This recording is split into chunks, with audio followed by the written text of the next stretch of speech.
નમસ્કાર વિદ્યાર્થી મિત્રો, ફરી એકવાર તમારું સ્વાગત છે અમારી આ યુટ્યુબ ચેનલમાં.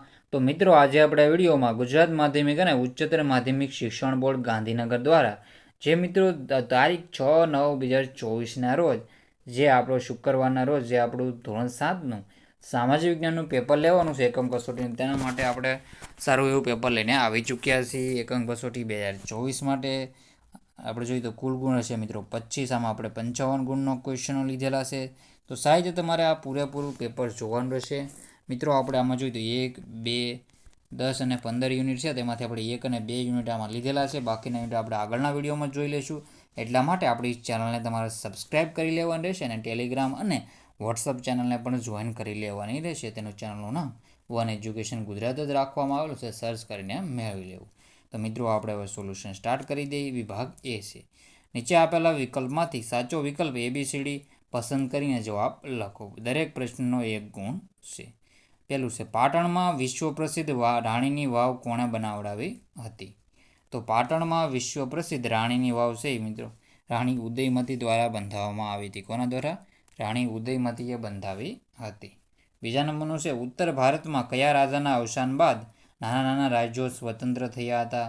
તો ઉત્તર ભારતમાં આપણે જોઈએ તો હર્ષવર્ધનના અવસાન બાદ નાના નાના રાજ્યો છે સ્વતંત્ર થયા હતા. ત્રીજા નંબરનો ક્વેશ્ચન છે, બુંદેલખંડનું રાજ્ય પાછળથી કયા નામે ઓળખાતું? તો બુંદેલખંડનું રાજ્ય છે પાછળથી જેજાક ભુક્તિના નામે ઓળખાતું હતું. ચોથા નંબરનો ક્વેશ્ચન છે, રાણીની વાવ કયા વંશના શાસનકાળમાં બનાવવામાં આવેલી હતી? તેમાં આપણો જવાબ રહેશે સોલંકી વંશના કાળમાં બંધાવવામાં આવી હતી.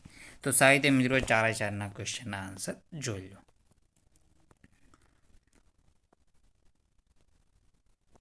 પછી આપણે આગળના ક્વેશ્ચન જોઈ લઈએ. હવે 5મા નંબરનું છે, કયા રાજાએ ગઝનીના આક્રમણને અટકાવ્યું હતું?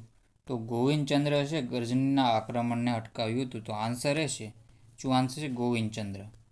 તો આપણો એમાં જવાબ રહેશે ગોવિંદચંદ્ર. પછી 6ઠ્ઠા નંબરનું, ખજુરાહોના ભવ્ય મંદિરો કયા વંશના શાસનકાળમાં બન્યા હતા?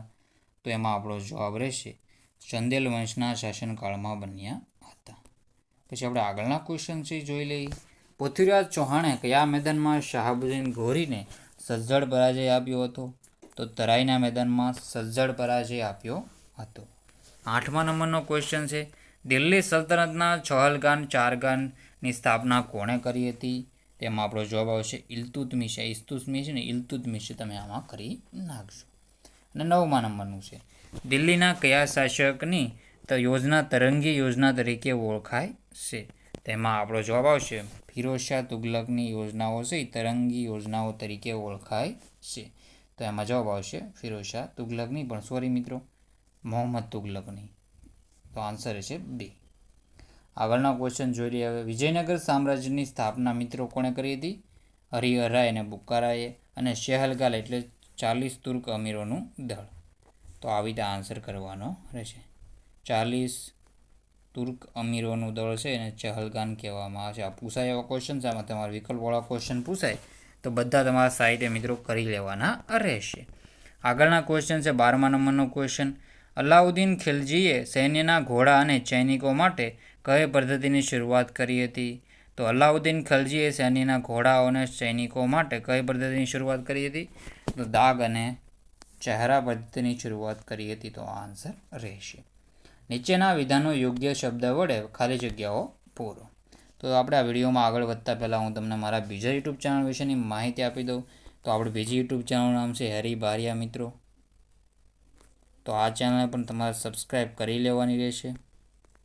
યુટ્યુબમાં જઈને તમારા સર્ચ કરશો મિત્રો, આમાં પણ આપણે લિંક આપી દઈશું. તો સાહિત્ય મિત્રો આ ચેનલને સબસ્ક્રાઈબ કરી લેવું. નીચેના વિધાનો યોગ્ય શબ્દ લખી ખાલી જગ્યાઓ પૂરો. રાણીની વાવને ખાલી જગ્યાનો દરજ્જો પ્રાપ્ત છે?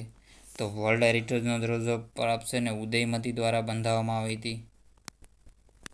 સોલંકી કાળમાં બંધેલી છે. પછી છે પાટણમાં આવેલી છે. હેમચંદ્રાચાર્ય ખાલી જગ્યા ગ્રંથની રચના કરી? તો તેમ શબ્દનું શાસન. યાદવોની રાજધાની ક્યાં હતી? દેવગીરીમાં હતી. ઢાઈ દિન કા ઝોપડા ખાલી જગ્યા શહેરમાં આવેલ છે? તો અજમેર શહેરમાં આવેલ છે. ક્યાં આવેલ છે? અજમેર શહેરમાં આવેલ છે. કુતુબુદ્દીન એબક દ્વારા બંધાવવામાં આવેલ છે. ઘોડેસવાર દ્વારા ટપાલ લાવનાર ટપાલીને હલકારો કહેવામાં આવતા. કૃષ્ણદેવરાયે સંસ્કૃત અને તેલુગુ ભાષામાં ગ્રંથો લખ્યા હતા. અમુક્ત માલ્યદા એનો પ્રખ્યાત ગ્રંથ છે. અને કયું આપણે જોયું તો નાગલપુર નામનું નગર પણ વસાવ્યું હતું. પછી છે વિભાગ 2, માગ્યા મુજબ જવાબ લખો. તો માગ્યા મુજબ તમારા જવાબ લખવાના છે. અણહિલવાડ પાટણની સ્થાપના કોણે કરી હતી? તો પંચાસરના શાસક જયશિખીના પુત્ર વનરાજ ચાવડાએ સરસ્વતી નદીના કિનારે અણહિલવાડ પાટણની સ્થાપના કરી હતી. તરાઈનું યુદ્ધ ભારતના ઇતિહાસમાંથી સાથી સીમા ચિહ્નરૂપ ગણાય છે. પછી અણહિલવાડ પાટણના આદેશ રાજમાતા. મને ઓળખો હું શેર શાસકોમાં સર્વશ્રેષ્ઠ તો સેતુ ગવન. મને ઓળખો હું આંધ્રના ભોજ તરીકે ઓળખાતો વિજયનગર સામ્રાજ્યનો શાસક છું તો કૃષ્ણદેવરાય. તો મિત્રો સાહિત્ય તમારે આવી રીતે આન્સર જોઈ લેવાના રહેશે. પોઝ કરીને મિત્રો વાંચી લો. અને આપણી યુટ્યુબ ચેનલને સબસ્ક્રાઈબ કરવાની બાકી હોય તો સબસ્ક્રાઈબ કરી લેજો. અને જેમ બને તમારા બધા મિત્રોને શેર કરી દેવાનું રહેશે. એ તમારા પણ સારા વ્યૂ આવે ને મિત્રો, તમને પણ સારા એવા મિત્રો માર્ક આવી છે ને તમારા મિત્રને પણ સારા એવા માર્ક મળી રહે. પછી છે કુતુબ મિનાર ક્યાં આવેલું છે? તો કુતુબ મિનાર દિલ્હીમાં આવેલું છે. મોહમ્મદ બિન તુગલકે કઈ 2 યોજના અમલમાં મૂકી હતી? તો મોહમ્મદ બિન તુગલકે આ 2 યોજના મૂકી હતી અમલમાં. રાજધાનીનું દિલ્હીથી દૌલતાબાદ સ્થળાંતર અને પ્રતિક મુદ્રા પ્રયોગ, ચાંદીના બદલે તાંબાના સિક્કાનું ચલણ. વિભાગ C, રાજમાતા મિનલ દેવીએ પ્રજા કલ્યાણના કયા કાર્યો કર્યા હતા? પછી છે કારણ આપો ભોજ પરમાર વંશનો સૌથી શ્રેષ્ઠ રાજા હતો. કારણ આપો મિનલ દેવી આદર્શ રાજમાતા હતા. તો સાહિત્ય મિત્રોનો જવાબ જોઈ લો, પોઝ કરીને વાંચી લો.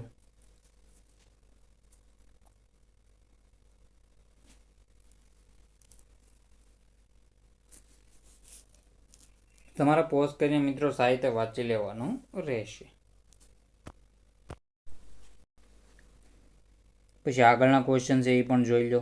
મોહમ્મદ બિન તુગલકે ઘડેલી યોજનાઓ છે અને શું આપણે તરંગી યોજનાઓ તરીકે સ્થાન પામે સમજાવો. કારણ આપો કૃષ્ણદેવ આંધ્રના ભોજ તરીકે ઓળખવા પામ્યા હતા. તેનો જવાબ તમે સાહિત્ય જોઈ લો.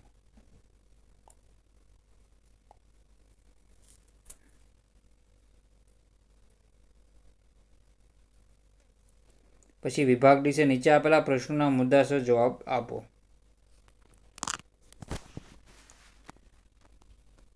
તો એમાં આપણે જોયું કન્નૌજ ગઢવાલ રાજ્યના અને બુંદેલખંડ જજાકભુક્તિ રાજ્યનો પરિચય આપો. તો ચંદ્રદેવે કન્નૌજના ગઢવાલ રાજ્યની સ્થાપના કરી હતી. તેણે કાશીને પણ રાજધાની બનાવી હતી. ગઢવાલ વંશમાં મદનચંદ્ર અને ગોવિંદચંદ્ર જેવા શાસકો થયા હતા. ગોવિંદચંદ્ર ગઢવાલ વંશનો સૌથી પ્રતાપી અને પરાક્રમી રાજા હતો. તેણે આપણે જોયું મોહમ્મદ ગઝનીના આક્રમણને અટકાવ્યું હતું. અહીંયા થોડું જીર્ણોદ્ધારનો અટકાય. મોહમ્મદ ગઝનીના આક્રમણને અટકાવ્યું હતું અને તેણે અનેક બૌદ્ધ વિહારોનો જીર્ણોદ્ધાર કરાવ્યો હતો. જેજાકભુક્તિના બુંદેલખંડના નામથી સંદેલ વંશનું ઓળખાવા લાગ્યું. પછી આ બધી માહિતી તમારે વાંચી લેવી. આ બધા છે સંદેલ વંશના ઓલા છે મિત્રો, ખજુરાહો, કાલિંજર અને મહોબા. પછી કારણ આપો તરાઈની લડાઈ ભારતના ઇતિહાસમાં મહત્વની સાથી ગણાય છે. તો આ સાહિત્ય વાંચી લેવું. પછી છે ટૂંકનો લખો, દિલ્હી સલ્તનતની શાસન વ્યવસ્થાનો સવિસ્તાર વર્ણવો. તો આ પણ સાહિત્યનો આન્સર જોઈ લો. પોઝ કરીને સાહિત્ય વાંચી લેજો. કેન્દ્રીય શાસન, પ્રાંતિય શાસનમાં આપણે જોયું તો પ્રાંત છે એને જાગીરમાં વહેંચવામાં આવતું, એને ઇકતા કહેવાતું. ઇકતાના વડાને ઇક્તેદાર કે મુક્તિ, તે કારોબારી અને ન્યાયતંત્રના વડા પણ હતા. એવું બધું માહિતી વાંચી લેવી. અલાઉદ્દીન ખલજીના સુધારા વર્ણવો. અને પછી છે આગળના મુદ્દાસર ક્વેશ્ચનના આન્સર છે. રાજપૂત સમયના કોઈપણ એક રાજ્યવંશની માહિતી આપો અને સલ્તનત સમયમાં સ્થાપત્યોનું વર્ણન કરો. તો આ સાહિત્ય મિત્રો તમારે વાંચી લેવાનું રહેશે. પોઝ કરીને તમે વાંચી લેજો, સાહિત્ય જોઈ લો. સલ્તનત સ્થાપત્યમાં સુલતાન કુતુબુદ્દીન ઐબકે દિલ્હીમાં કુત-ઉલ-ઇસ્લામ નામની મસ્જિદ, દિલ્હીમાં મશહૂર કુતુબ મિનાર નામના મિનારની બાંધકામની શરૂઆત કરી. પછી આપણે જોઈએ તો ઢાઈ-દિન કા ઝોપડા મસ્જિદ, સુલતાન ઇલ્તુમિશના સમયમાં હોજે શમશી દીર્ઘા, અલાઉદ્દીન ખિલજી અલાઈ દરવાજો, સીરી કિલ્લો, શ્રીનગર, હોજે ખાસ. પછી તુગલક વંશમાં પણ ઘણા એવા સ્થાપત્ય જોવા મળે છે.